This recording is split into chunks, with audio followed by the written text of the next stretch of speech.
লালমনিরহাটের পাটগ্রাম উপজেলায় হাড়িভাঙা আমের আশানুরূপ উৎপাদন হয়েছে, যা স্থানীয় কৃষকদের অর্থনৈতিক সচ্ছলতা আনতে ভূমিকা রাখছে।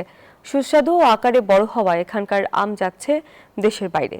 রবিল হোসেনের তথ্যচিত্রে ডেস্ক রিপোর্ট।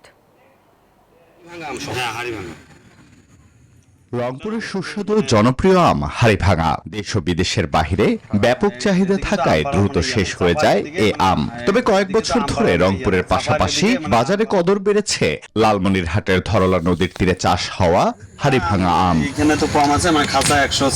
চাষিরা জানান, রংপুরের হাড়িভাঙা আম শেষ হওয়ার সাথে সাথেই নতুন করে হাড়িভাঙা আমের বাজার ধরে লালমনিরহাটের আম। গতবারের থেকে অনেক বেশি ফলন এবং আমের দাম ভালো থাকায় ওনারা এবার মোটামুটি ভালোই লাভবান হয়েছে। এই মনে করি যে বড় বড় আম, মিষ্টিও বেশি, রংপুরের আমের থেকে এটা আম ভালো।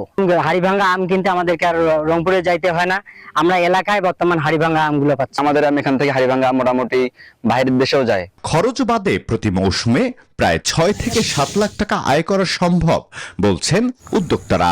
প্রতি বছরে প্রায় এই বাগানটি 9 থেকে 10 লক্ষ টাকা বিক্রি করা হয়। এখানে গাছ কাটিং থেকে শুরু করে স্প্রে এবং সার প্রয়োগ প্রতি বছরে প্রায় 2 থেকে 2.5 লক্ষ টাকা খরচ হয়ে যায়। জিআই পণ্য হাড়িভাঙা আমের উৎপাদন বৃদ্ধিতে কাজ করছে কৃষি বিভাগও। পদ্মা সেতু, মেট্রো রেল এবং এলিভেটেড এক্সপ্রেসওয়ে নির্মাণের গর্বিত অংশীদার বসুন্ধরা সিমেন্ট। কৃষকদেরকে উদ্বুদ্ধ করছে, যারা তরুণ, যারা এখনো বেকার রয়েছেন, তারা যেন হাড়িভাঙা আমের এই বাগানগুলো সৃজন করতে পারেন এবং নিজেদেরকে কৃষি উদ্যোক্তা হিসেবে প্রতিষ্ঠিত করতে পারেন। কৃষি বিভাগের তথ্য অনুযায়ী জেলায় প্রতি বছর প্রায় 400 হেক্টর জমিতে এ আমের বাণিজ্যিক চাষ হচ্ছে। Desk report, news 24।